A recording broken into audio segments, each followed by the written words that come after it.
Vou dar início à sessão. É uma honra, um prazer enorme. O Nelson é um dos cartões de visita da nossa oftalmologia e eu tive a satisfação de vê-lo desde o início da carreira dele, através da proximidade, da amizade deles com Orlando Abdo e a Marisa. Então, é uma satisfação enorme para mim. O Nelson Sabrosa vai nos falar hoje de patologias da retina e cirurgia de catarata. Ele é ex-fellow de retina in vitro do Hospital Moorfields, em Londres, é doutor em oftalmologia pela USP e é o chefe do departamento de oftalmologia do Hospital da Gamboa, aqui no Rio de Janeiro. Então, Nelson, por favor, muito obrigado por ter aceito o nosso convite. A palavra é sua.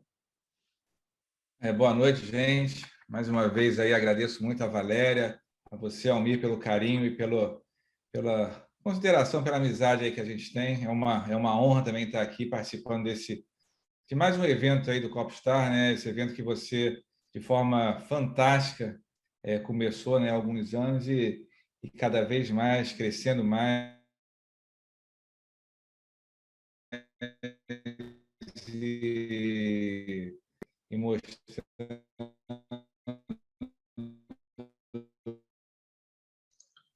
Nelson, está travado. Inúmeras aulas maravilhosas do que você falou, que é, na verdade, cirurgias de catarata, patologias da retina. Eu vou passar aqui, eu vou share screen. Agora vai entrar, né? Entrou? Foi agora? Está no cartaz da apresentação da sua aula de hoje. Está ouvindo agora? Estou. Tá bem ou não? Estou ouvindo, sim. Está ouvindo bem, está ouvindo bem. Então, vamos lá, vamos começar aqui. Então, na verdade, o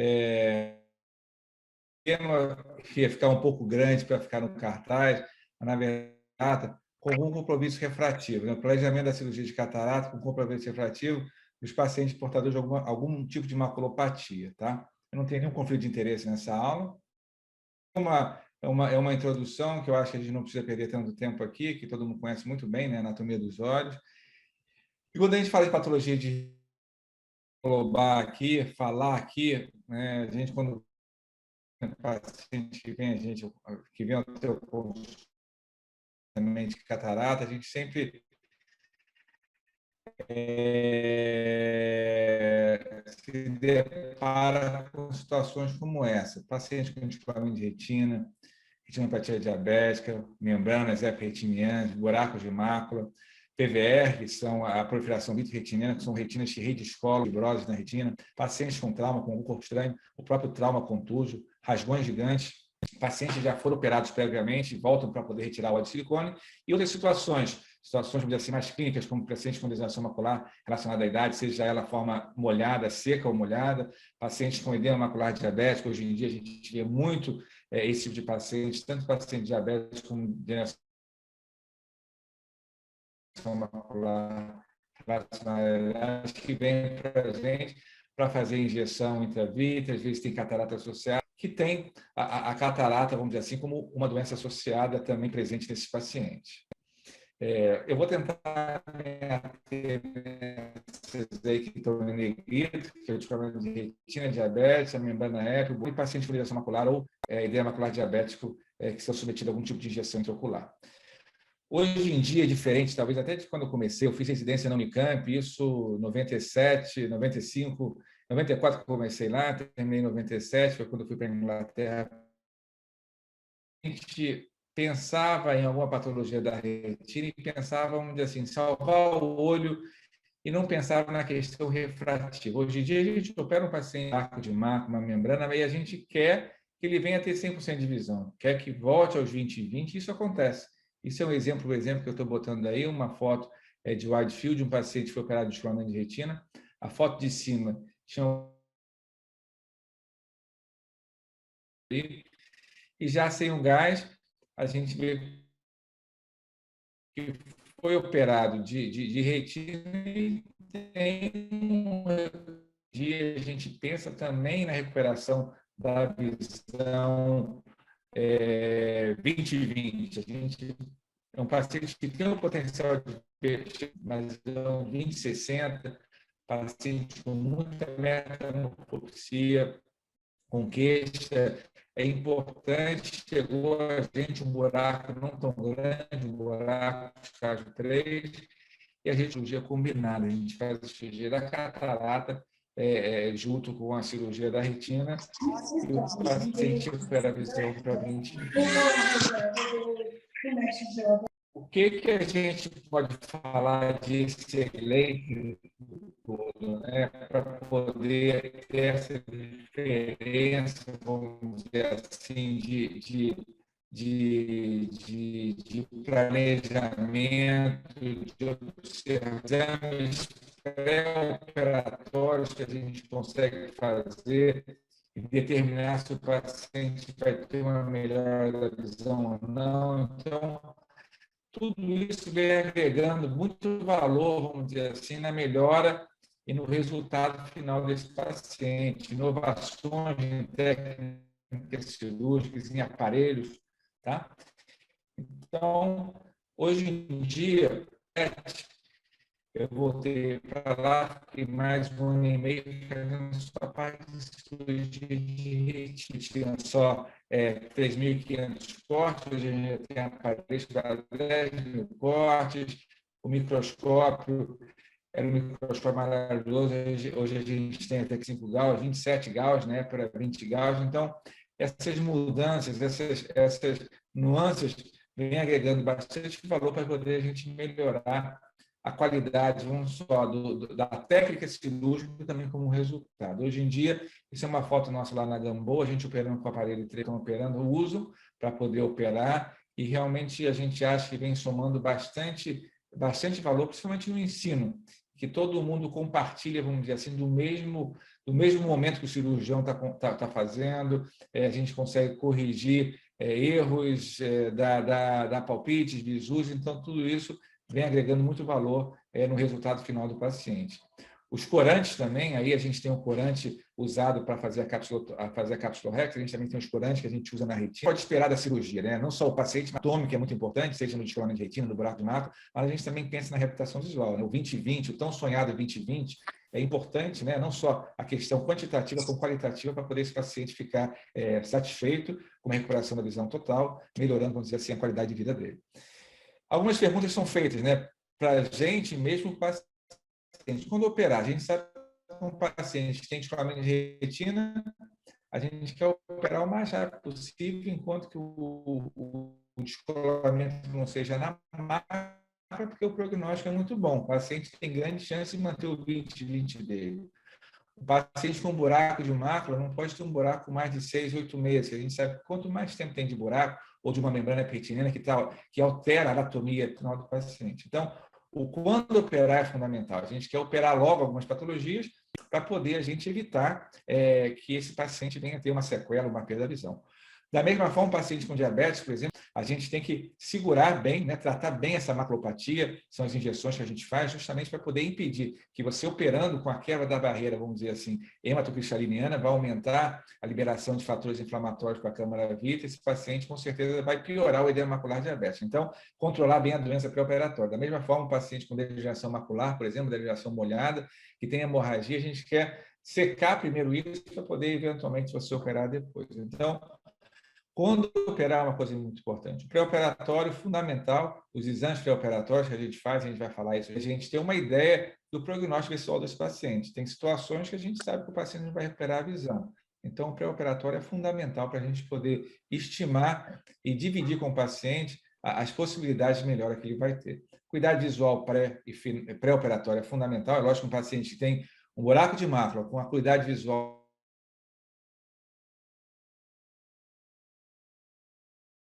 ainda há pouco aqui, que era 20/60, 20/70, e ele chegou a 20/20, com pouco tempo de buraco.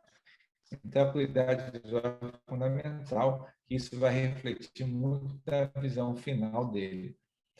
A técnica cirúrgica, eu acho que não vem tão ao caso agora, mas como eu falei para vocês, hoje em dia a gente usa as cânulas, né, os trocáteres de 23 e 25 graus, principalmente, e com isso o trauma ocular é menor, é um olho que fica mais calmo, como na fasectomia que a gente opera, não parece que operou no dia seguinte, pouca inflamação, isso melhora muito, vamos dizer assim, a recuperação do paciente, e com isso a gente, com esses fatores todos que eu estou jogando aí para vocês, prometer, mas a expectativa vai melhorar, tem grande chance, tem grande possibilidade, e isso faz com que a gente possa seguir em frente, indicando a cirurgia, convencendo o paciente no sentido de que tem que operar e vai melhorar essa visão final. Tá?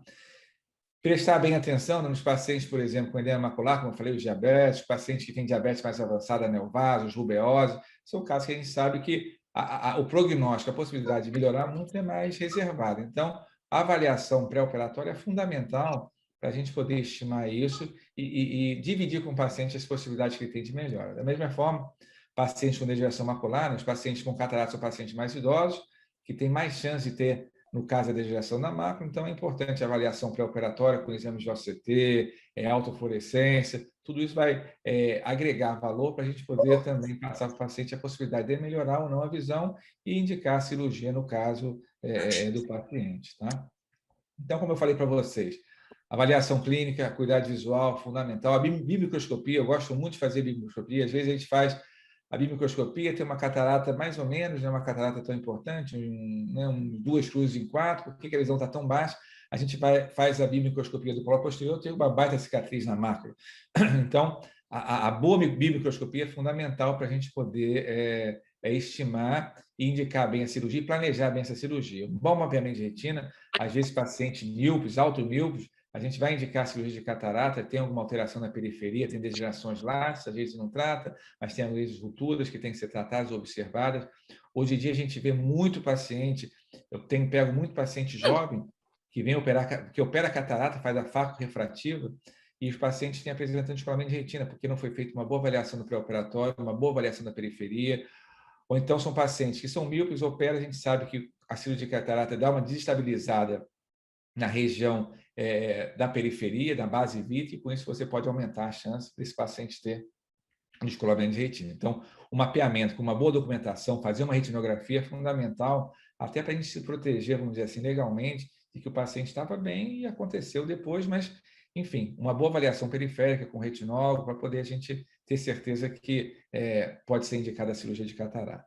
Aí a cobiometria, microscopia especular e paquimetria, isso eu acho que não tem muito a acrescentar nisso. É lógico que os pacientes que a gente faz cirurgia combinada, a gente vai falar isso mais à frente, os pacientes com buraco de mácula, membrana pertiniana, por exemplo, às vezes a acurácia de você fazer uma ecobiometria não é tão grande como você fazer depois que operar, depois que o buraco fechou. Então, isso é uma controvérsia muito grande. Opera no mesmo ato, não opera, a chance de você acertar o paciente ficar emétrico é maior, menor, mas a gente cada vez mais tem operado esses pacientes com mais de 60 anos com patologias maculares, porque a gente sabe que é um paciente que tem grandes chances de evoluir com uma catarata no pós-operatório. Você fecha o buraco, por exemplo, fica linda a cirurgia e o paciente, a visão fica até pior porque o cristalino pacificou. E operar depois sem o vidro é um pouquinho mais chato, é um pouquinho mais difícil, então muitas vezes a gente gosta de fazer a cirurgia no mesmo tempo. Ultrassonografia é fundamental naqueles casos de pacientes com hemorragias vítreas intensas, uma catarata branca que você não consegue ver o fundo do olho, então fazer ultrassom para poder saber se está tudo bem no fundo do olho, se você consegue, vamos dizer assim, estimar, olha, a retina está colada, então vai operar a catarata e tem possibilidade sim de melhorar a visão. Como eu falei para vocês há pouco, a retinografia, hoje a gente tem a retinografia de amplo espectro, você consegue ver até a periferia, então são fotos maravilhosas, se documenta muito bem o fundo do olho do paciente.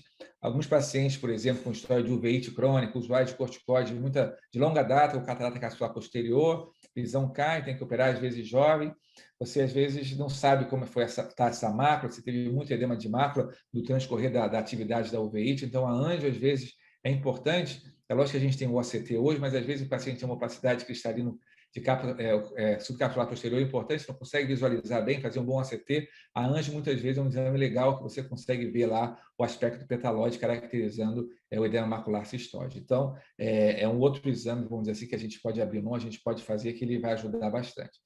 O OCT nem se fala, o OCT hoje em dia é um exame que é covardia a gente não ter, porque ele agrega muito valor, tá?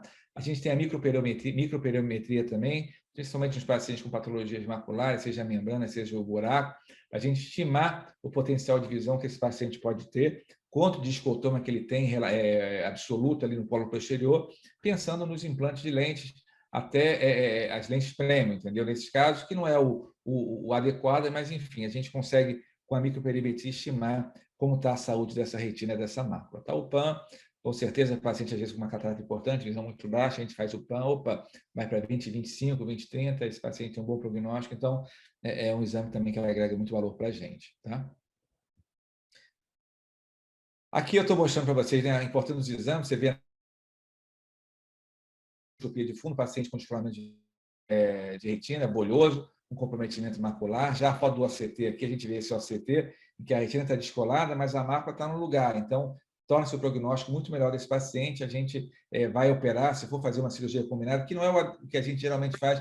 Quando o paciente tem descolamento de retina, a gente gosta de focar no descolamento de retina.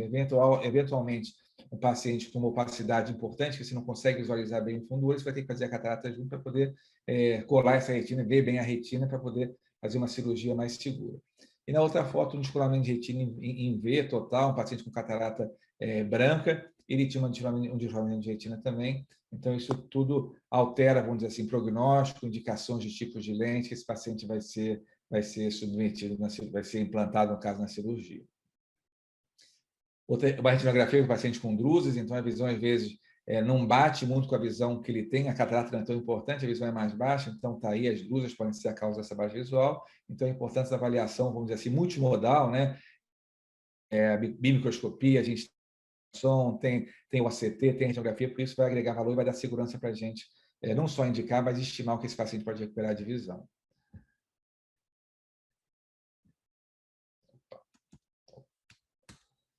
Aqui um paciente com ultrassom, uma lesão periférica, parecendo ser um melanoma, então isso pode também alterar o curso, vamos dizer assim, do acompanhamento da evolução da doença desse paciente. Então, a importância da avaliação do exame periférico, no caso aqui o ultrassom também, para poder fazer a confirmação, assim, diagnóstica, a suspeita diagnóstica. Um paciente diabético, foi operado de diabetes, foi feita a fasectomia junto, com muito laser, muita alteração retiniana, então é um paciente que não tem por que a gente, vamos dizer assim, investir tanto em determinados tipos de lente, porque a gente sabe que existe uma sequela já, uma restrição na recuperação total da visão. Então, avaliar bem esse paciente no pré-operatório, porque isso vai fazer diferença grande no resultado final. Tá? De novo, o paciente com um catarata branca, um descolamento total da retina em V. Uma autofluorescente, um paciente com retinopatia celular central, mostrando uma alteração na área central da retina. Um paciente com uma membrana neovascular, mostrando essa impregnação, vamos dizer assim, no polo posterior, na angiografia.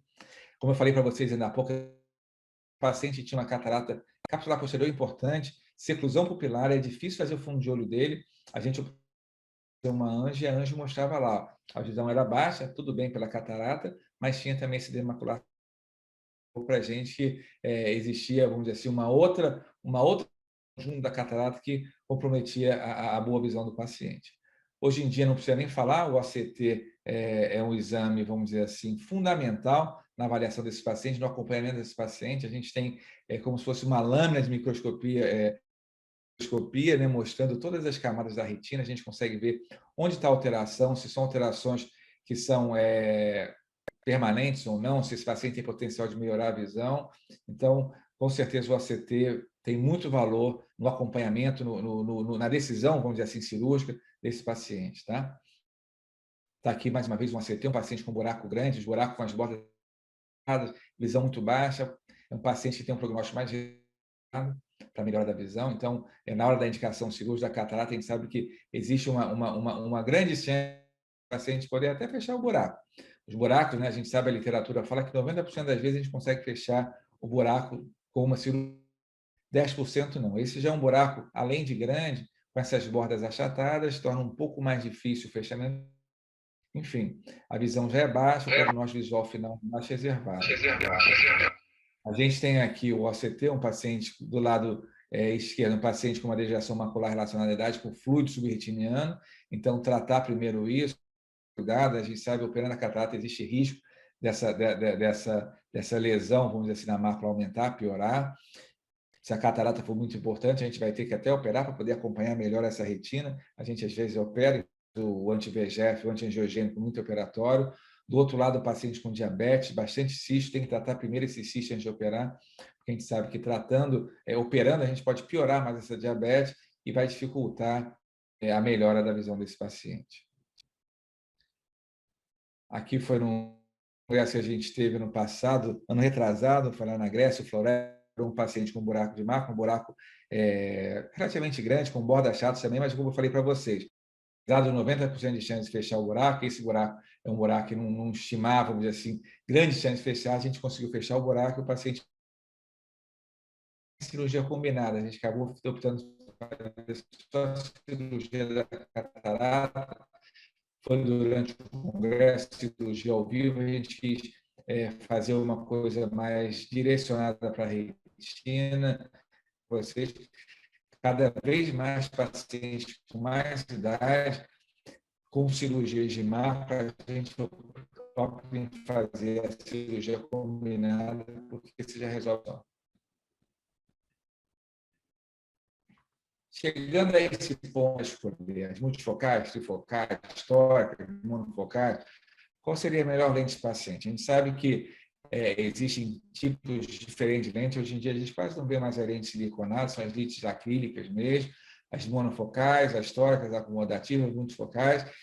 Então, para esses pacientes de retina, a gente tem vários trabalhos mostrando tipos diferentes de lente, mesmo os pacientes com patologias retinianas, seja patologias maculares ou descolamento de retina.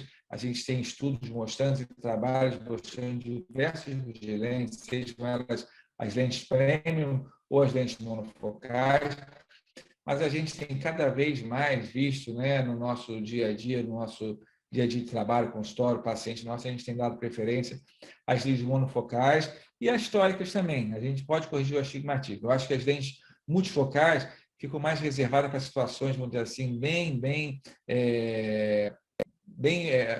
a gente vai escolher a dedo, porque a gente sabe que os pacientes com alteração macular, você vai botar uma lente multifocal, os pré-requisitos na hora da escolha de qual lente você tem que focar, a gente tem, nesse caso, pacientes com alterações maculares.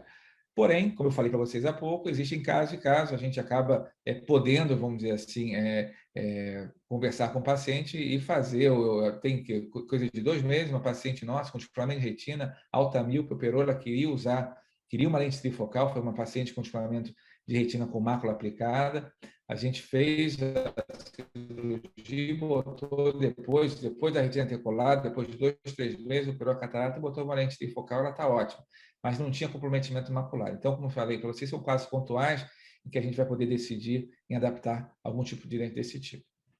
A vitrectomia, para quem já não tem residentes aí vendo, para quem já não viu, sabe, né, como é feita a cirurgia é feita assim, nesse caso, são trocáteres de 23 gauges, trocáteres laranja.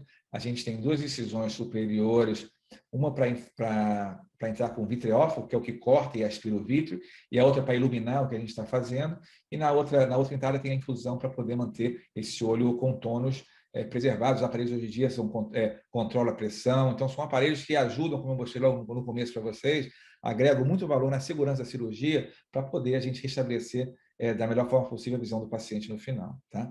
Para a gente chegar lá atrás no olho, a gente tem que colocar um acessório, geralmente a gente faz assim, um acessório microscópico que está aqui, que é uma lente que a gente consegue visualizar toda a retina, que vocês vão poder ver algumas cirurgias agora que eu vou mostrar para vocês, e dando, vamos dizer assim, qualidade visual, segurança para o cirurgião, para poder fazer, né, executar a cirurgia da forma mais segura, para restabelecer a qualidade visual. Alguma pergunta, Valéria? Você quer interromper para alguma pergunta ou a gente continua? Eu acho melhor a gente deixar para o final, Nelson, porque aí quem tiver interessado anota no chat as suas dúvidas, eu te repasso no final, tá bom? Está conseguindo ouvir bem aí? Está tudo direitinho? Tá, agora sim. Andou um momento flutuando, mas agora tá legal, tá? Tá bom. Então, esse primeiro caso, eu vou mostrar para vocês alguns casos. Um caso de um paciente que tinha catarata e buraco de mácula. Está aí a foto de cima, um paciente com 20/70, bem queixoso. E a foto de baixo, depois de... não chegou nem a 2 meses, já com a visão de 20/25, o buraco fechado, a retina externa ali ainda não tão perfeita. A foto do lado da retinografia, o paciente ainda com a bolha de gás dentro do olho. Então, mostrando que, apesar da alteração macular, a gente conseguiu ter o comprometimento, a questão refrativa do paciente e voltar ao normal, o paciente com 25, super satisfeito, enxergando super bem.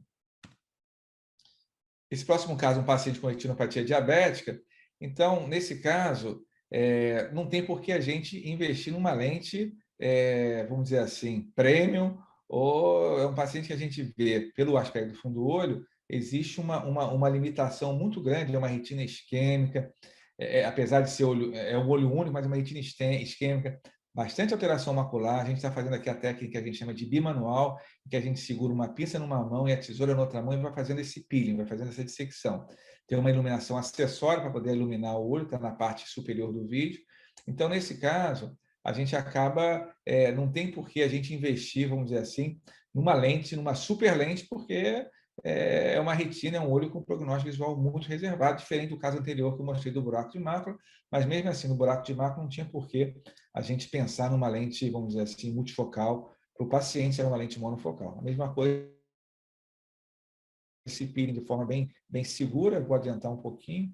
É comum nesses pacientes diabéticos com bastante proliferação fibrovascular, de na hora que a gente traciona um pouquinho essas membranas para poder comer isso e tirar, de ter esses pequenos sangramentos. Por isso que, às vezes, os pacientes a gente faz o antiangiogênico no pré-operatório para poder fazer tipo como se fosse uma cauterização dos vasos e ter uma chance de sangrar menos no pós-operatório. Então, a gente tira todas as trações, depois que tira a tração, a gente joga ar dentro do olho, essa retina vai colar.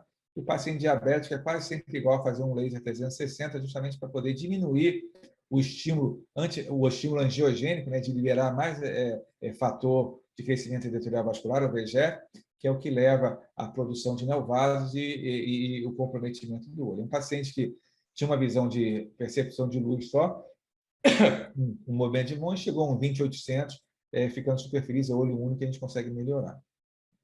Esse outro caso também é um caso de paciente com diabetes grave. A gente, nesse caso, não fez nem a cirurgia da catarata, mas é o que eu estava falando para vocês. Casos mais graves assim, a gente tem que pensar muito bem como como é a chance de evolução da visão. A gente no paciente diabético, às vezes paciente diabético muito jovem com cristalino transparente, a gente não gosta de mexer. Por quê? Vai mexer no cristalino, a chance de você fazer uma neovascularização da câmara anterior é grande, rubeosa, então às vezes a gente opta em fazer no segundo tempo. Não faz, só faz a vitrectomia. Isso muda muito, a gente cada vez mais tem operado sim, mesmo jovem tirando a catarata, mas a gente às vezes acaba optando não fazer. Nesse caso a gente também tirou a limitante, a membrana limitante interna, para poder, a gente corou com o azul, eu falei para vocês naquele início, né, do corante de segmento anterior, aqui a gente está corando o segmento posterior, justamente para poder tirar essa membrana limitante, de novo faz o ar, e depois a gente entra com gás dentro, com gás dentro do olho do paciente, pronto. Esse outro caso é um caso do paciente com buraco, com a catarata branca, tá? A gente não conseguia ver o fundo do olho de nada, e tinha um buraco traumático, buraco traumático, a gente só vai ver no intraoperatório. Então, nessas cataratas brancas, né, a gente tem o medo da pressão, do aumento da pressão intracapsular, e ocorrer o que a gente chama de bandeira argentina, quando a cápsula Rex corre. Tá? Então, existem várias maneiras de você minimizar a chance disso acontecer. Tá? Isso é uma cirurgia que um dos fellows estavam fazendo lá, então a gente está tirando a cápsula Rex dessa forma que a gente chama de caracol, vai tirando bem lentamente, vai aspirando esse conteúdo do cristalino lá, tentando diminuir a pressão intracapsular. E aí a gente vai tirando, vai fazendo a cápsula Rex. É importante, né, o uso do corante. O corante ajuda muito a gente visualizar a cápsula anterior, tornando, vamos dizer, a cirurgia mais segura. Vocês vão ver que, no final, essa cápsula Rex vai acabar correndo, mas não vai comprometer a cirurgia em si. Tá? A gente está terminando a cápsula Rex, fazendo uma cápsula Rex grande. Você vê que a Rex correu tanto às 3 e às 9 horas, mas a gente aspira o cristalino com a própria dupla via, no caso aí, tá? A catarata é como se fosse uma catarata até congênita, saiu bem. Um paciente jovem de 28 anos que teve um trauma contuso. Vocês podem ver que ele tem no lado aqui temporal, a zônula está um pouco, tem uma decência de zona. A gente vai botar um anel intracapsular, justamente com medo dessa zona ela não aguentar, e aí a gente tem dificuldade de colocar a lente, vamos dizer assim, então a gente põe um anel, tornando, vamos dizer assim, mais seguro, mais estável a bolsa capsular, e depois coloca o anel, a gente vai implantar uma lente, no caso aqui uma lente monofocal, a gente não conseguia ver o fundo do olho, era um paciente que tinha descolamento de retina, hemorragia vítrea, e vocês vão ver agora na vitrectomia, já foi feita a limpeza, bastante sangue, a retina, no caso, não estava descolada, era mais hemorragia, coágulo, e a gente, quando cora a mácula, a gente está jogando aqui a triacinolona, também é um outro, vamos dizer assim, corante que a gente usa para poder corar o vítreo. O paciente jovem, então tinha um vítreo ainda aderido, a gente vai tirar a hialose posterior, é fundamental tirar a hialose posterior. Tirou a hialose posterior, vamos botar o corante, justamente para poder corar ali, vocês vão ver que esse paciente tinha um buraco de mácula. Os buracos traumáticos a gente não trata muitas vezes, eles fecham sozinhos. Mas nesse caso, como a gente estava dentro do olho, existiu um buraco, a gente acabou preferindo abordar e fazer o que a gente fez naquele paciente diabético anteriormente. A gente está usando essa pinça para levantar a membrana limitante de teste, chama-se finesse, e vocês vão ver que o paciente tem um buraco de mácula também. Na hora que a gente tira a limitante, ó, a mácula está aberta, tá? A gente, nesse caso, depois faz a troca, da mesma forma que faz no buraco de mácula convencional e põe o gás dentro do olho do paciente. Tá? Um outro caso, um caso de buraco de mácula também, a gente também faz a cirurgia combinada, nada diferente do que é feito, faz uma cápsula rex, é importante não ser uma cápsula rex muito grande, para a lente ficar bem vestida ali dentro da bolsa capsular. Por quê? Porque se o paciente coloca gás dentro do olho, e você, quando coloca o gás vai empurrar a lente, podendo capturar essa lente. Então, é importante a gente tomar cuidado com o tamanho da cápsula rex. Tá?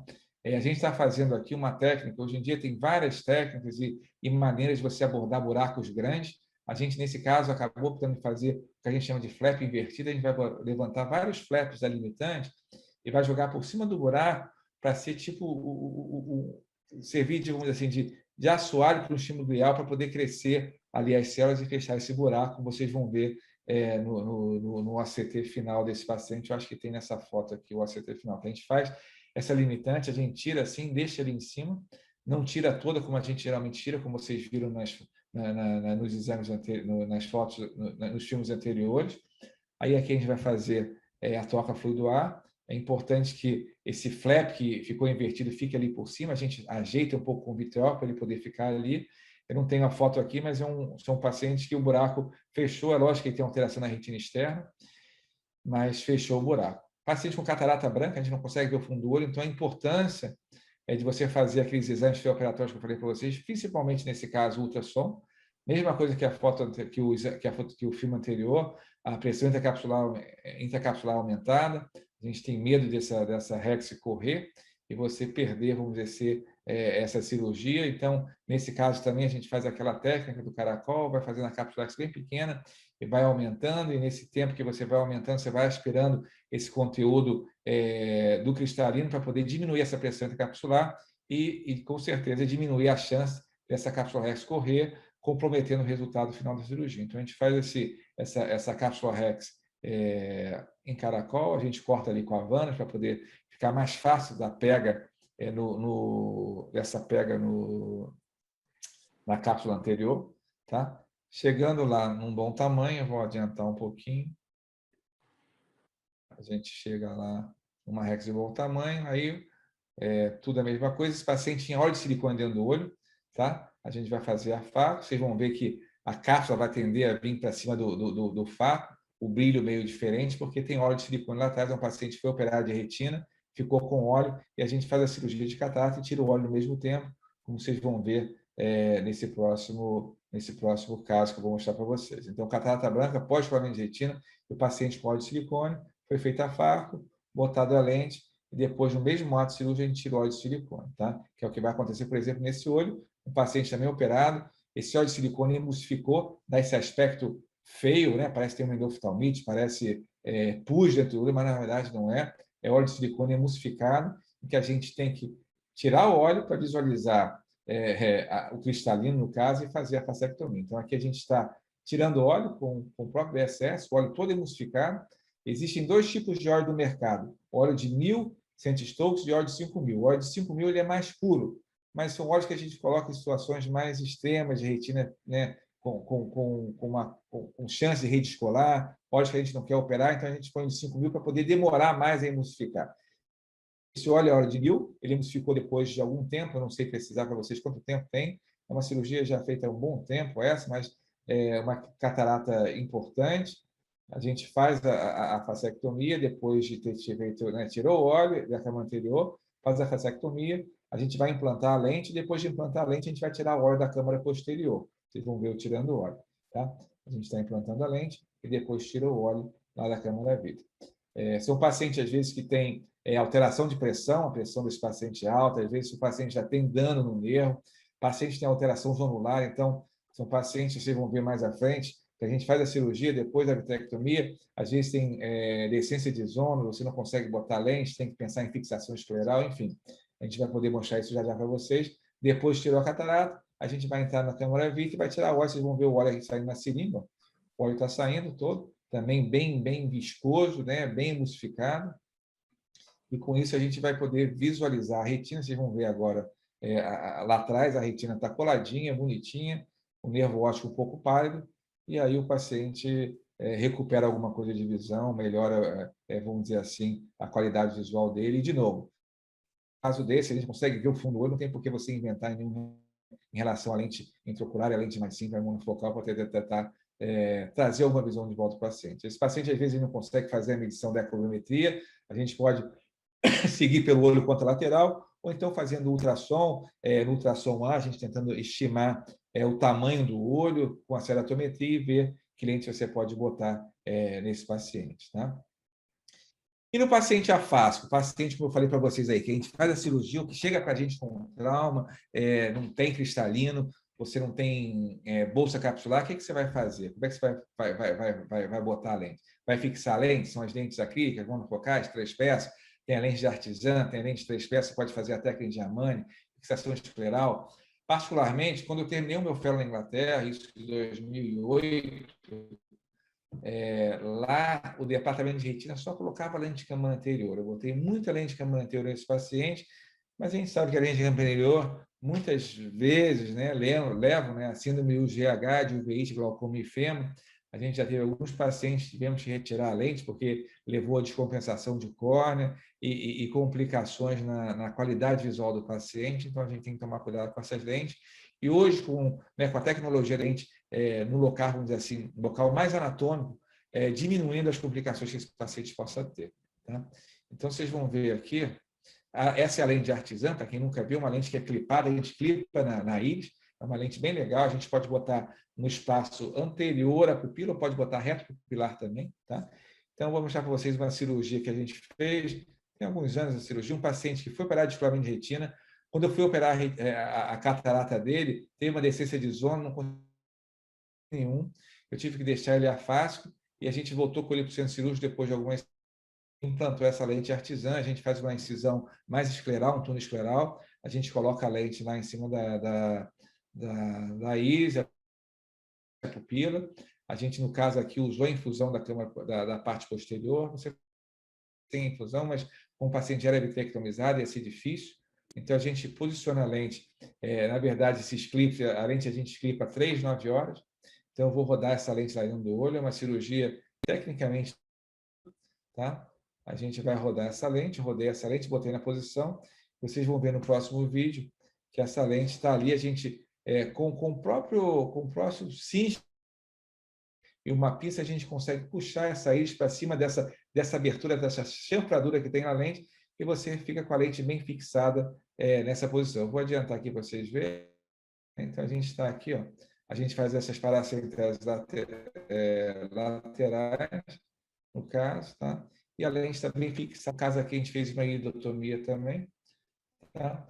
E a lente ficou bem, esse paciente está super bem, tem 20, 25 de visão, 20 de visão. É um vizinho dos meus pais. Então, a responsabilidade foi grande. Imagina o vizinho ficar com a visão ruim, perturbando.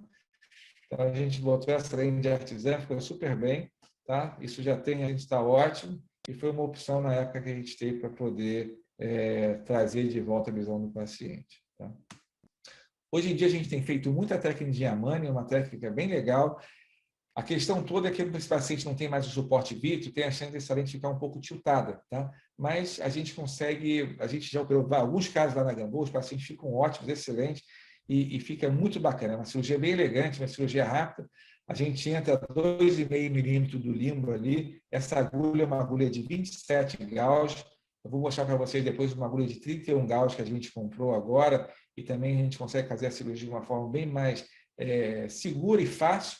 Então, a gente pescou um áptico, e aí agora a gente vai pescar outro áptico. O áptico superior é sempre um pouco mais difícil de fazer, mas a infusão também na câmara posterior. Você vê que a gente está entrando ali 2 do lumen da agulha. A gente vai puxar essa agulha para fora, e aí, puxando a agulha para fora, a gente vai com cautério cauterizar a bordinha do áptico, que é um áptico de prolene, para poder a gente impedir que essa lente, vamos dizer assim, corra lá para dentro e caia para maravilha.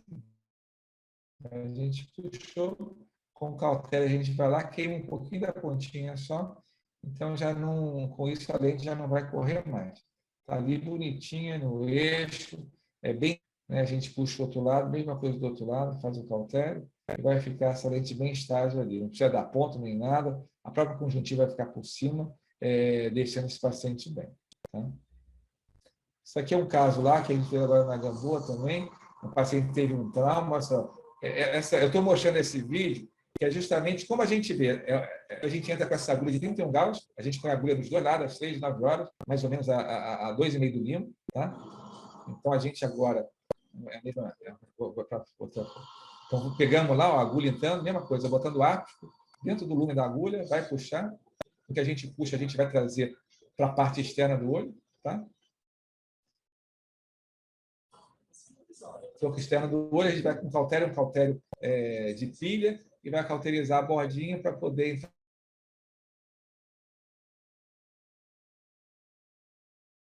Tá?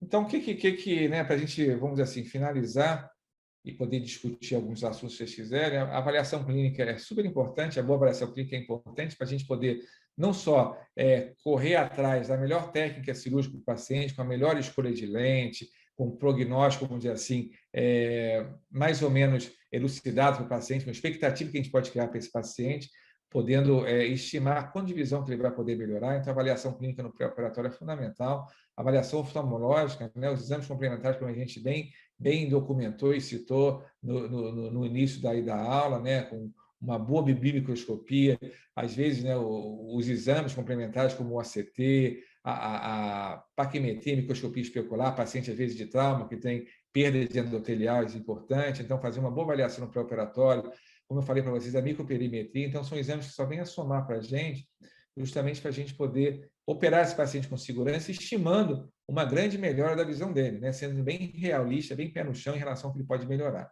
Retinografia para documentar, retinografia OCT para documentar a documentação, não só pensando, vamos dizer assim, na questão de recuperação do paciente e segurança para a gente, mas também na questão de segurança. Eu acho que segurança, a questão legal da coisa é importante para a gente mostrar para o paciente, olha, a retina estava comprometida, tinha comprometido o ACT, mostra um aflamento da retina, a retina externa bem comprometida, um edema macular importante, a gente tem uma fibrose retiniana importante, então com isso a gente tem como dar segurança não só para o paciente em saber o quanto ele pode recuperar. É fundamental ter bom senso na escolha dali, não tem, como eu falei para vocês, a gente pegar essas lentes maravilhosas, trifocais, foco estendido, um paciente com uma patologia macular importante, uma microperimetria que mostra alteração macular importante. Então, a escolha da lente, eu acho que tem muito bom senso nisso. De novo, a nossa escolha nesse paciente de retina, na grande maioria das vezes, não vou falar que 100%, porque eu citei um caso para vocês aí de poucos meses atrás, são as lentes monofocais, simples e as monofocais tóricas. Mesmo tórica, mesmo botando gás no olho que poderia rodar a lente, gerar a lente, a gente coloca as lentes tóricas, porque a gente sabe que a gente consegue, vamos dizer assim. Então, para a gente, as monofocais tóricas são de primeira escolha, ou de sempre, né, de escolha nesse paciente com patologia retiniana, porque a gente sabe que as lentes multifocais, trifocais, são lentes que podem trazer problemas para o paciente, desconforto e uma visão não tão boa. Tá? É sempre importante conversar com o paciente em relação ao prognóstico visual, né, para poder não criar expectativas falsas para ele, porque o exame bem feito, o bate-papo bem feito, o tempo de cadeira com o paciente vai só aumentar, vamos dizer assim, a fidelidade do paciente a você, né, saber que você está fazendo o melhor para ele, justamente para poder trazer o que você pode trazer de melhor no caso da cirurgia combinada, né, com essa expectativa refrativa melhor possível que esse paciente possa ter. Eu queria agradecer muito, né, ao Almir, eu tenho um carinho, uma admiração muito grande ao Almir. Muito obrigado aí pela privilégio de poder estar de novo aqui dando essa aula, né, e espero que, né, Valério, te agradecer também pelo carinho. Em breve a gente possa voltar aos encontros lá presenciais com todo mundo. Tá? Era basicamente isso que eu queria falar. Estou aí disposto para a gente bater o papo, tirar dúvidas, perguntas, esclarecer algumas coisas. Nelson, brilhante sua apresentação, como sempre, e fico muito feliz, especialmente feliz de você estar aqui com a gente. Você que foi meu colega de Santo Inácio, de carteira de Santo Inácio, então a gente vê que a vida dá a oportunidade da gente se reencontrar em frente a outras situações, então fico especialmente orgulhosa desse reencontro. Então, já sair daqui, Valéria. Deixa eu tentar sair daqui, eu não estou conseguindo sair, peraí. Tá. Eu vou já começar a ver se tem Valéria, alguma pergunta. deixa eu fazer uma pergunta para o Nelson, por favor. Com certeza. Nelson, você sabe que o carinho e a admiração são recíprocos, né? Sem querer rasgar a seda, mas você realmente hoje é uma referência importante, não só no Rio de Janeiro, mas no Brasil. Parabéns pela aula, mas eu gostei muito, mas confesso que não me surpreendeu. Eu já esperava que fosse realmente uma aula muito boa e muito bem documentada, né? Como é a sua característica. Eu gostaria que você comentasse, Nelson, por favor, a questão seguinte. Por exemplo, a gente sabe, a estatística no Brasil é um pouquinho mais complicado, mas, por exemplo, nos Estados Unidos, hoje em dia a gente tem cerca de 15 milhões de pessoas que têm degeneração macular, né? E essa é a principal causa de baixa de visão em pacientes de mais de 60 anos. Eu queria que você comentasse um pouco aquele paciente que tem a degeneração macular, tem a catarata, mas a gente fica assim reticente de operar. Se eu operar, será que a catarata vai piorar? E eu sinto, pelo que eu pesquiso até agora, sei lá, semana passada eu estava lendo uma matéria muito boa do Ocular Surgery News. Não há um consenso ainda. Claro, se o paciente tem uma maculopatia que está edematosa, você tem que tratar, né? Mas aquele paciente que tem uma alteração seca, será que você, se operar a catarata, você aumenta o risco dele de piorar, dele vir a ter edema, vir a precisar de injeção? Gostaria de ouvir a sua opinião sobre esse assunto. Olha, o grande problema que a gente vê hoje em dia, né? Você a gente passei pela extracapsular, depois para a faca. A cirurgia hoje em dia é bem mais segura, né? Bem menos traumática, a gente tem uma recuperação da visão imediata do paciente. Então, o que acontece é o seguinte: antigamente, a gente estava na hora de operar. Hoje em dia, a gente opera o paciente com uma catarata, uma cruz, 2 cruzes no máximo, a gente opera bem mais precocemente. Então, o que acontece? Que antigamente, quando a gente operava, o paciente, a gente não conseguia fazer esse follow-up da mácula. Às vezes, o paciente, a doença evoluía, você não conseguia ver, e você, quando tirava a catarata, piorou porque você operou a catarata. Então, não é uma verdade, isso não é uma verdade, vamos dizer assim, 100% verdade. A gente sabe que pode piorar sim, mas como eu falei para você, a gente tem que, eu acho que um pouco de bom senso. Às vezes o paciente tem um 2400 que não é da catarata, é da retina, espera um pouco piorar a catarata para você poder operar, entendeu? Ou você tem que operar porque você não está vendo o fundo de olho direito, não consegue fazer um OCT bem feito, você tem dúvida se tem fluido ou não tem fluido, então você acaba partindo para a cirurgia. Esses pacientes que a gente opera, que tem algum resquício de fluido ou que tem uma chance, vamos dizer assim, de sangrar, às vezes a gente faz o antiangiogênico junto, entendeu? Mas com certeza é um paciente que você tem que estar de perto vendo, porque eu já vi alguns pacientes com DMR seca que abrem quadro hemorrágico no pós-operatório, entendeu? Mas, de novo, é um paciente, às vezes, olho único, que a visão está baixa, que você sabe que a catarata está contribuindo um pouco para essa piora, e você tem que, não digo arriscar de uma forma não uma forma pejorativa da palavra, mas arriscar no sentido de tentar trazer para o paciente uma melhora e conversar com ele, justamente porque vai só piorar, né? A catarata vai ficar mais dura, o trauma vai piorar, a chance de ter uma complicação no operatório é maior. Então, a gente, às vezes, parte para a cirurgia para poder justamente tentar melhorar a qualidade, alguma qualidade de visão que você possa trazer para ele e também acompanhar melhor o fundo do olho desse paciente, entendeu? Mas isso acontecia muito, a gente achava que operou a catarata, piorou a DMRI. muitas vezes a doença já estava piorando e você não conseguia documentar isso bem, porque a catarata era importante, não conseguia fazer uma anjo boa, na época não tinha o ACT, estava começando o ACT, a qualidade do ACT era ruim, então tem muito disso também, de você não estava a par da doença, da atividade real da doença, e na verdade a doença estava evoluindo lá, piorando, e não foi a catarata só que piorou, e sim a evolução da doença.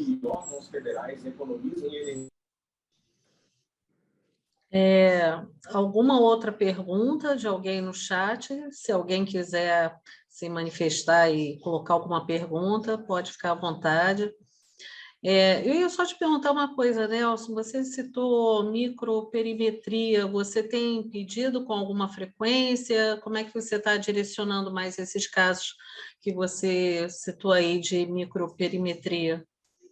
Nos pacientes com alteração macular, com buraco de mácula, ou membranas epitelianas, e que chega aqui para a gente um buraco, às vezes, não tão muito grande, a visão muito baixa, ele não consegue estimar quanto tempo tem de doença, a gente, às vezes, pede sim, entendeu? Para poder ver, ó, tem um escotoma grande aqui, tem uma alteração importante, em que não vai melhorar tanto a visão. O paciente quer saber se vai... Não importa, né? O paciente chega para a gente operar o buraco, a gente fala, né, naquela resenha pré-operatória, ó, grande chance de fechar o buraco, talvez não melhore tanto, a sua visão está muito baixa, tem muito tempo de doença, blá, blá, blá, blá, blá. Então, a microperimetria auxilia a gente a mostrar para o paciente que existe uma doença importante aqui, entendeu? A visão está baixa porque a retina já tem bastante dano.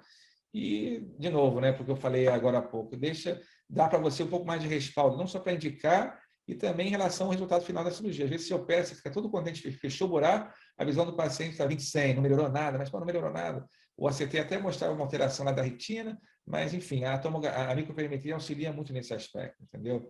Para você poder ter essa ideia de prognóstico final de visão desse paciente. Aí. Bom, alguém, por enquanto, ninguém colocou mais nenhuma pergunta.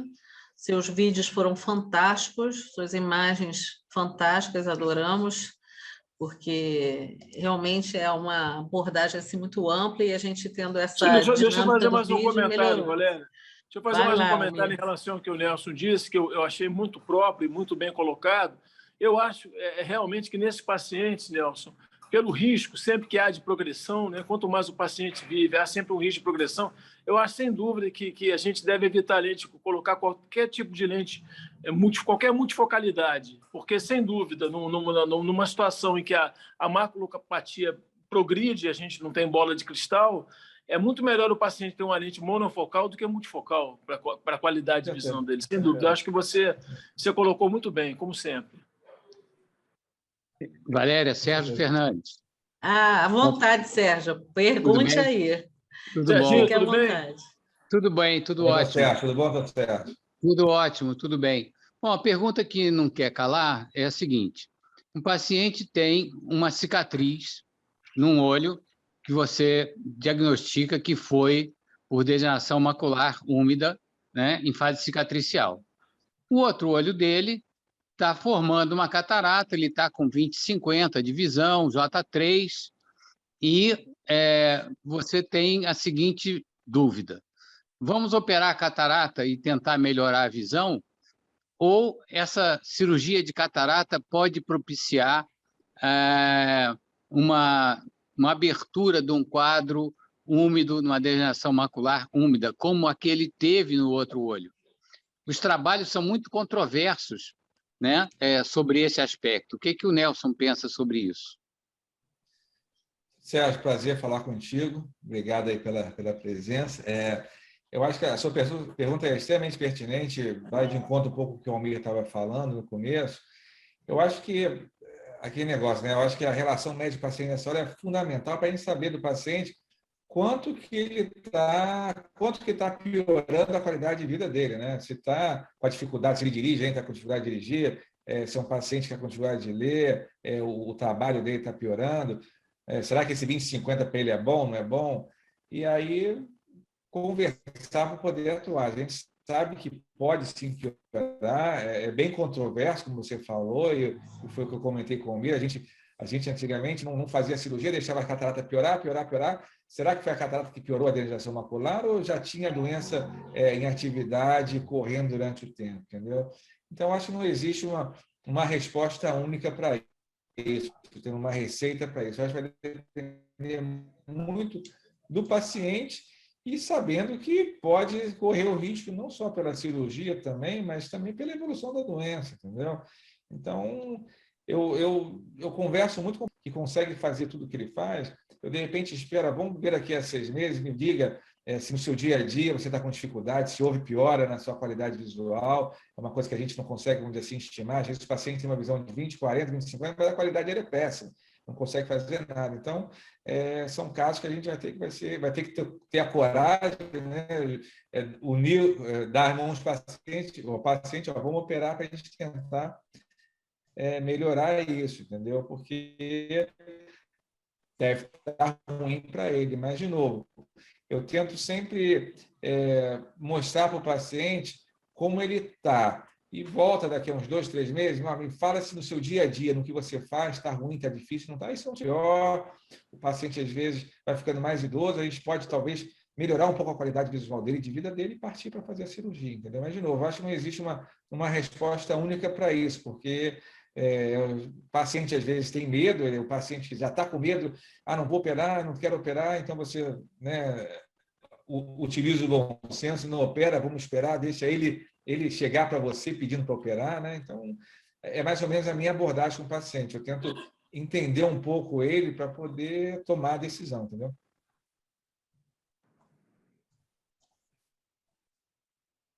Bom, por enquanto só elogios no chat, mas não rolou nenhuma outra pergunta. Então, acredito eu que, em termos de pergunta, no momento estão encerradas.